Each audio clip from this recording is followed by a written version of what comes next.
দর্শকবৃন্দ, আপনারা অনেক সংবাদ এখন দেখবেন, যেখানে আপনারা এমন সব সংবাদ পাবেন, সেই সংবাদগুলো সত্য কি মিথ্যা যাচাই করতে আপনাদের ১২ ঘন্টা থেকে ২৪ ঘন্টা লেগে যাবে। এর মধ্যে নির্বাচন শেষ।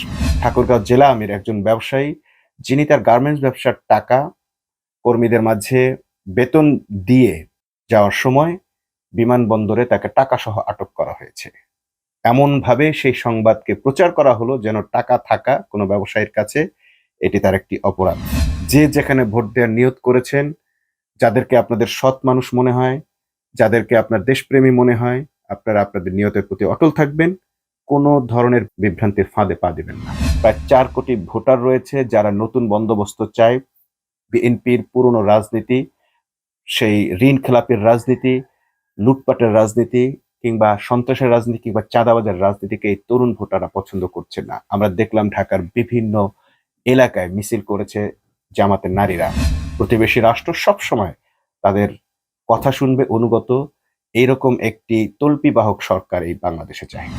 নির্বাচন একেবারেই দোরগোড়ায় এসে পৌঁছেছে। দর্শক শ্রোতা, আপনারা সবাই আপনাদের নিজ নিজ এলাকায় চলে গেছেন। ভোট কাকে দিবেন সেটিও আপনারা মনস্থ করে ফেলেছেন।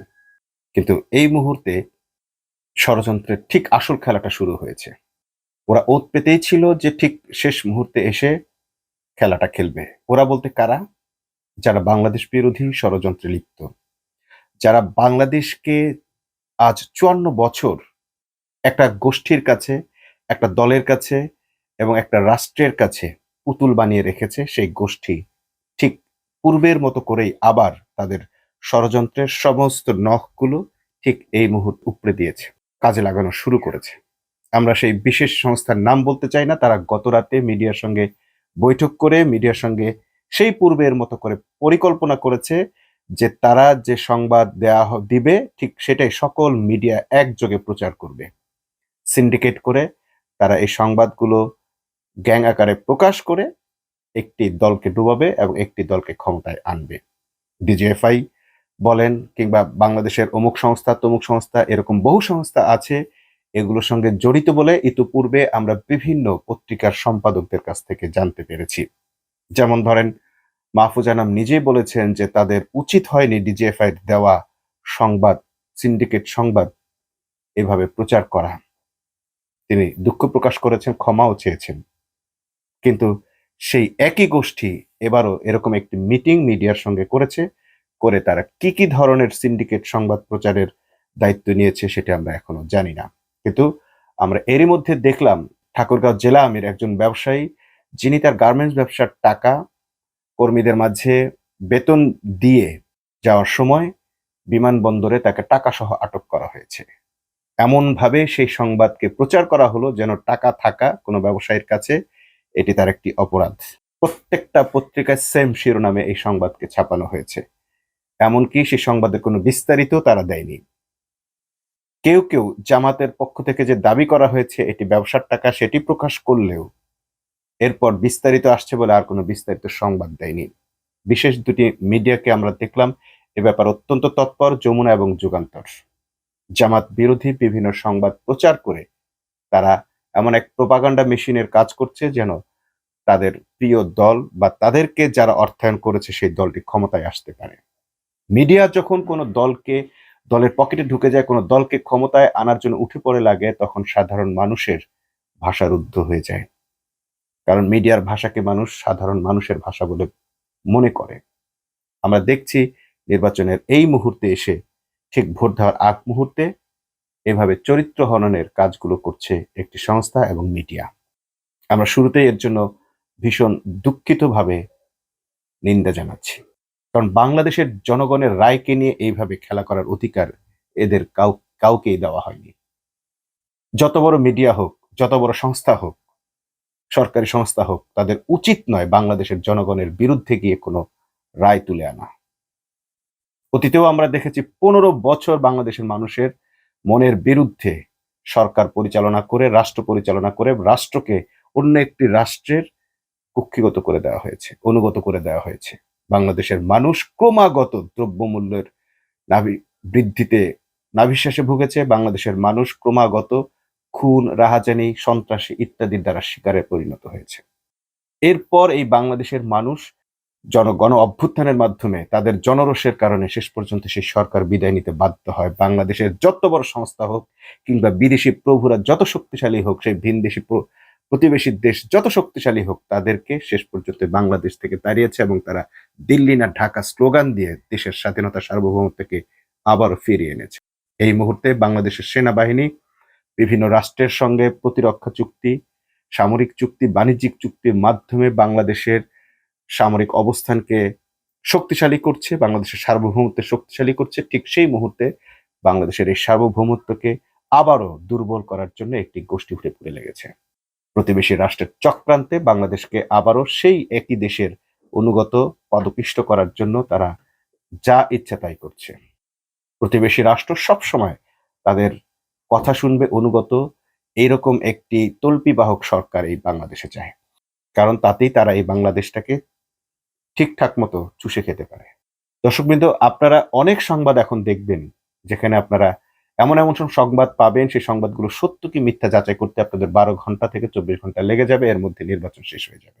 অতএব আপনাদের উচিত হবে মেইন স্ট্রিমের এইসব মিডিয়াকে সম্পূর্ণরূপে বয়কট করে অথবা তাদের সংবাদগুলোকে জাস্টিফাই করার মতো নিজের বুদ্ধিমত্তাকে এবং নিজের বিশ্বাসকে কাজে লাগাতে হবে। এখন আর তথ্য প্রমাণ আপনারা সেভাবে ঠিক খুঁজেও পাবেন না, বিবৃতিও খুঁজে পাবেন না, কারণ সেগুলো আসতেও দেওয়া হবে না। প্রত্যেকটা সেক্টরকে একটি গোষ্ঠী শক্তভাবে নিয়ন্ত্রণ করছে, এমনকি সোশ্যাল সাইটগুলোকেও তারা নিয়ন্ত্রণ করছে। অতএব যে যেখানে ভোট দেওয়ার নিয়ত করেছেন, যাদেরকে আপনাদের সৎ মানুষ মনে হয়, যাদেরকে আপনার দেশপ্রেমী মনে হয়, আপনারা আপনাদের নিয়তের প্রতি অটল থাকবেন, কোনো ধরনের বিভ্রান্তির ফাঁদে পা দিবেন না। ইতিমধ্যে আপনারা দেখেছেন একটি দল, যারা এই নির্বাচনে যাদেরকে ক্ষমতায় আসবে বলে মনে করছে মানুষ, বা তারা নিজেরাও স্বপ্ন দেখছে ক্ষমতায় আসবে, সেই দল শুধুমাত্র 5ই অগস্টের পর, এই বিপ্লবের পর, এই নতুন বাংলাদেশে 231 জন মানুষকে হত্যা করেছে। যেই দল 90% হত্যাকাণ্ড এবং বিভিন্ন ধরনের অরাজকতার সাথে সংশ্লিষ্ট। টিআইবির রিপোর্টে আপনারা দেখেছেন যে সেখানে 90% অপকর্মের সঙ্গে জড়িত একটি দল।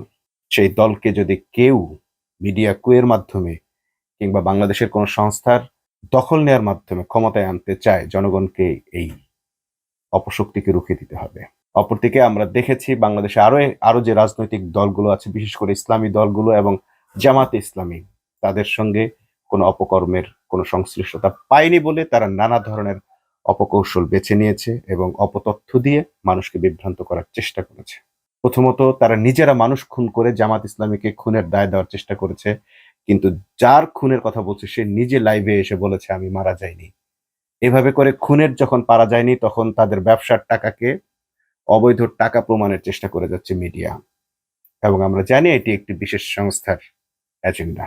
অপরদিকে আমরা দেখলাম গতকাল মানুষ ঢাকা ছেড়েছে উৎসবের আমেজ নিয়ে, ট্রেনে, লঞ্চে, বাসে, সর্বত্র, এমনকি বিমানবন্দরেও মানুষের দাঁড়িপাল্লা বলে যে চিৎকার, যে স্লোগান আমরা শুনলাম, স্বতঃস্ফূর্ত স্লোগান। যেহেতু গতকাল নির্বাচনী প্রচারণা টাইম ছিল না, কিন্তু মানুষ ফিরছে দাঁড়িপাল্লা জিকির করতে করতে, স্লোগান দিতে দিতে মানুষ ফিরছে।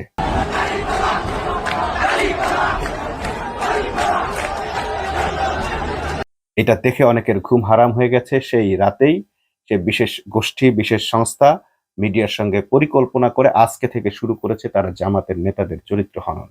এবং সবচেয়ে আশঙ্কার বিষয় হচ্ছে বিভিন্ন ভোট ক্যাম্পে জামাতের বিভিন্ন অফিসে তারা হামলা চালাচ্ছে। একদিকে তারা হামলা চালাচ্ছে, অন্যদিকে জামাত নেতাদের বিরুদ্ধে মিথ্যা অপপ্রচার চালিয়ে, মিথ্যা গুজব ছড়িয়ে রেড করাচ্ছে পুলিশকে দিয়ে। প্রশাসন তাদের দ্বারা ব্যবহৃত হয়ে মিথ্যা রেডে যাচ্ছে।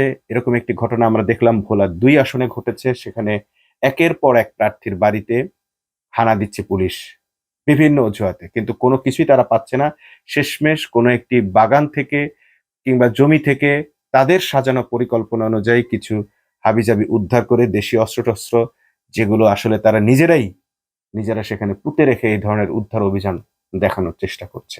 আজ পর্যন্ত জামাতের কোনো নেতাকর্মীর সঙ্গে কোনো অস্ত্রের সাথে তাকে গ্রেপ্তার দেখাতে পারেনি, কিংবা অবৈধ টাকা তারা দেখাতে পারেনি। এমনকি জামাতের লোকরা যদি কাউকে দান করেছে, সেটা পর্যন্ত তারা নির্বাচনে ভোট কেনার জন্য দেখাচ্ছে বলে প্রমাণ করার চেষ্টা করেছে মিডিয়ার মাধ্যমে।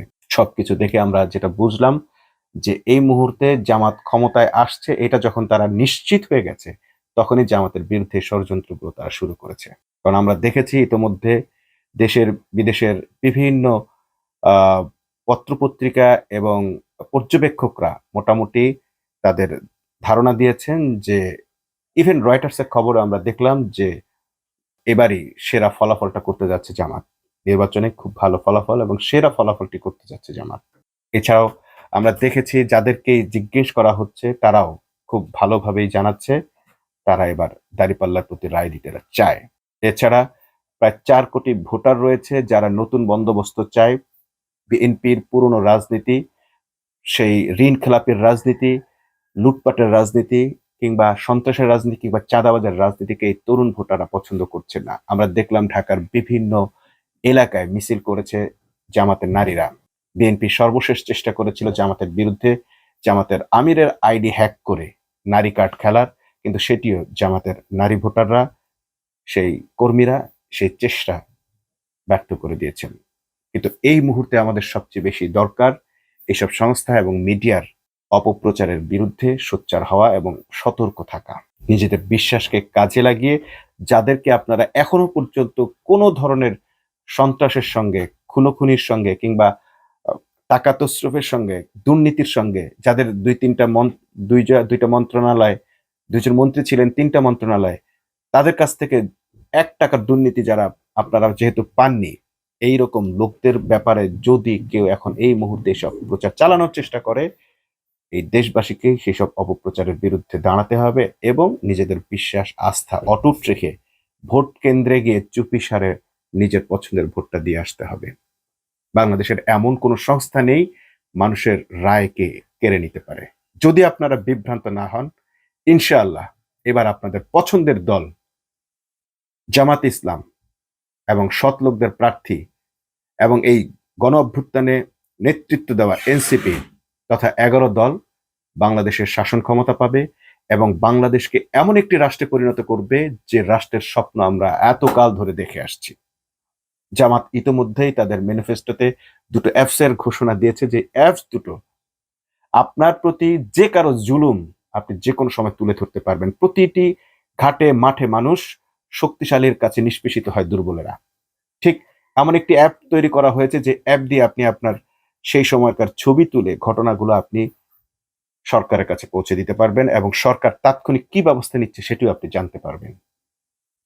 জানতে পারবেন এই সরকার কোন খাতে কত টাকা ব্যয় করছে, সে কোনো দুর্নীতি করছে কিনা। ঠিক আমরা যেমন দেখলাম ইউনূস সরকার নির্বাচনের আগ মুহূর্তে তার সঙ্গে যারা দায়িত্ব পালন করেছে উপদেষ্টাদের সম্পদের হিসাব দিয়ে দিয়েছেন, যাদের হিসেব নিয়ে অনেকে অনেক কথা বলেছেন, অনেক দুর্নীতির কথা বলেছেন, টাকা পাচারের কথা বলেছেন, কমিশনের বাণিজ্যের কথা বলেছেন। এগুলো মিথ্যা প্রচারণা দিয়ে এই কমিশন 10% কমিশন যারা নিয়েছেন এতকাল হাওয়া ভবনকে ব্যবহার করে যারা দুর্নীতি করেছেন তাদের দুর্নীতিগুলোকে জাস্টিফাই করার চেষ্টা করছেন। কিন্তু আমরা দেখলাম উপদেষ্টারা তাদের হিসেব ঠিকঠাক মতো বুঝিয়ে দিয়েছেন। এরকম হিসাব আমরা অতীতে কোন সরকারকে, আওয়ামী লীগ সরকারকেও না, বিএনপি সরকারকেও না, আমরা কখনোই তাদেরকে এরকম তাদের সম্পদের হিসাব বুঝিয়ে দিতে দেখিনি। বরং নির্বাচনের সময় তারা যে হলফনামা দেন সেখানে অজস্র মিথ্যা তথ্য তারা দেন। এই বিএনপির মধ্যে এবার 53 থেকে 55% ঋণখেলাপি আছে। একদিকে তারা ঠাকুরগাঁয়ের জেলা জামাতের আমিরের ব্যবসার টাকা আটকাচ্ছেন 50 লাখ টাকা বা 60 লাখ টাকা, অন্যদিকে তারা ঋণ খেলাপির ব্যাংক থেকে ঋণ নেওয়া 5,000 কোটি টাকা, এস আলমের ব্যবসা পরিচালনা করা, এস আলমের দুর্নীতি করার টাকা, পাচার করার টাকা, এসবের কোনো টাকাই তারা ধরতে পারছেন না। তো আমরা দেখছি প্রশাসন একদিকে ঝুঁকে গেছে। যাই কিছু হোক না কেন, জনগণ যেদিকে থাকবে রায় সেদিকে আসবে ইনশাল্লাহ। আপনারা নির্ভয়ে ভোট কেন্দ্রে যাবেন, কারণ সেনাবাহিনী এবার আপনাদের নিরাপত্তার দায়িত্ব নিয়েছেন।